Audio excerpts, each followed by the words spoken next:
Terima kasih Anda masih bersama kami di Berita Banten, dan bagi Anda yang baru saja bergabung, kami hadirkan kembali 3 berita utama pagi hari ini.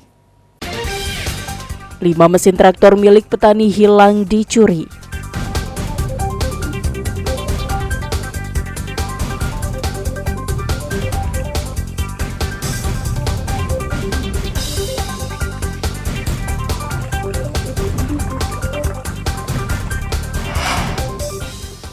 Jaringan pengedar ganja antar provinsi ditangkap, polisi tangkap 2 tersangka.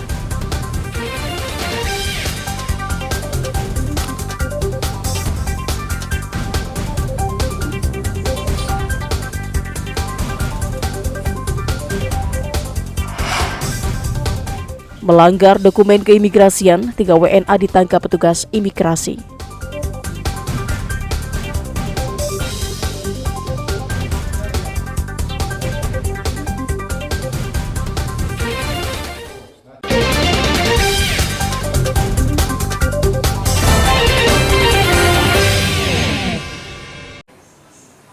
Di penghujung tahun 2023, Satuan Reserse Narkoba Polres Tangerang Selatan mengungkap jaringan narkotika jenis ganja antar provinsi dengan menangkap 2 orang tersangka.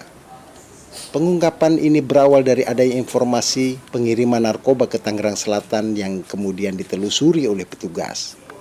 Hasil penyelidikan, polisi mendapatkan informasi akan adanya transaksi di Tangerang Selatan, kemudian berpindah ke wilayah Jakarta Utara. Di lokasi tersebut, petugas menangkap 1 tersangka berinisial NSH dengan barang bukti ganja 18,5 kg. Tak puas sampai di situ, polisi kemudian menangkap tersangka lainnya berinisial ZE di Jakarta Selatan dengan barang bukti ganja 8,8 kg. Dari keterangan kedua tersangka, ganja dikirim langsung dari Aceh dan dipasok oleh tersangka berinisial DN saat ini masih buron. Ganja ini masuk ke Pulau Jawa menggunakan jasa ekspedisi dan rencananya akan diedarkan di wilayah Jabodetabek. Untuk mengelabui petugas, paket ganja kering ini ditaruh dalam kemasan biji kopi.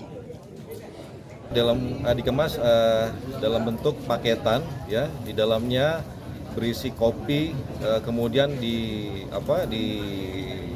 disarungkan dengan karung, ya. Rencana akan mau diedarkan kemana Pak? Apakah nanti di perayaan tahun baru atau seperti apa?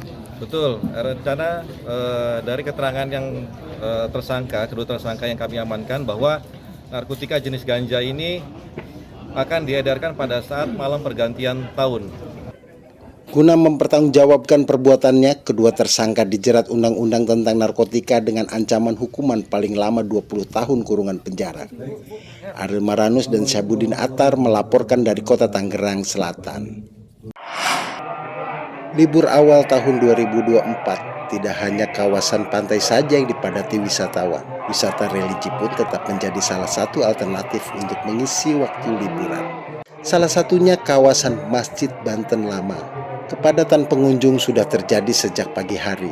Selain bisa melihat sisa-sisa Kesultanan Banten, di tempat ini juga pengunjung bisa melakukan ziarah ke makam Sultan Maulana Hasanuddin.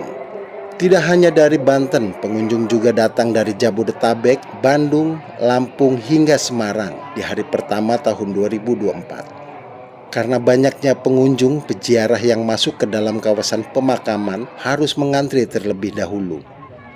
Jumlah pengunjung di Banten Lama mengalami peningkatan sejak akhir pekan kemarin. Tanggal 1 ya, hari Senin tanggal 1 Januari 2024. Alhamdulillah ramai. Pengunjung ziarah ramai, padat semenjak hari Jumat. Hari Sabtu. Biasanya untuk awal tahun ini seperti ini Pak ya? Biasanya memang. Apalagi ini kan mendekati bulan-bulan suci Ramadan ya. Kalau orang Jawa kan ada bulan Recep Roah, gitu kan, pasti ramai. Nah, baru pertama kali juga. Oh, baru pertama kali ya? Dulu pas terakhir kesini lagi pembangunan. Oh, lagi pembangunan. Ya, baru kesini yang udah jadinya. Oh, Teteh sendiri asal mana Teh? Asal Bogor. Asal Bogor? Jasinga. Oh, Jasinga. Ya. Di saat jumlah pengunjung membludak, pihak pengelola selalu mengingatkan agar pengunjung untuk selalu berhati-hati dengan barang bawaannya. Ariel Maranus dan Fazri Munawir melaporkan dari kota Serang. petugas imigrasi kelas 1 Bandara Soekarno-Hatta menggerebek kamar apartemen yang berada di daerah Jakarta Barat karena diduga menjadi tempat persembunyian warga negara asing yang tinggal secara ilegal. Di lokasi pertama, petugas menangkap seorang WNA berinisial GN yang merupakan warga negara Nigeria. Dari hasil pemeriksaan, GN dianggap melanggar dokumentasi keimigrasian karena izin tinggal yang dimiliki sudah tidak berlaku. Sedangkan di lokasi lainnya, petugas imigrasi mengamankan BB yang merupakan warga negara asal Zimbabwe yang sudah melanggar keimigrasian karena paspor yang digunakan overstay selama 105 hari. Selain mengamankan 2 WNA di apartemen di Jakarta Barat, petugas juga mengamankan JN, warga negara Nigeria yang hendak keluar dari Indonesia, namun petugas berhasil mengamankan warga negara tersebut karena juga bermasalah dengan keimigrasian. Ketiga WNA tersebut langsung dibawa ke kantor imigrasi kelas 1 TPI Bandara Soekarno-Hatta untuk dimintai keterangan lebih lanjut. Razia yang dilakukan petugas imigrasi dilakukan karena banyaknya laporan dari penghuni apartemen.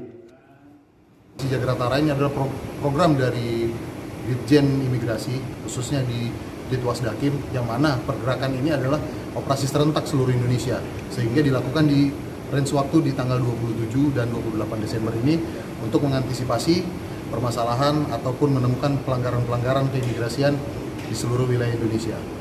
Jika ditemukan adanya permasalahan lain yang dilakukan WNA tersebut, petugas akan melakukan tindakan tegas dengan mendeportasi atau menjatuhkan hukuman penjara atau denda jika terdapat tindakan pidana. Ariel Maranus dan Taufik Saleh melaporkan dari Kota Tangerang. Ya, informasi tadi mengakhiri berita Banten pagi hari ini. Saya Rusdi Maulana mewakili kerabat kerja yang bertugas mengucapkan terima kasih, selamat pagi dan sampai jumpa.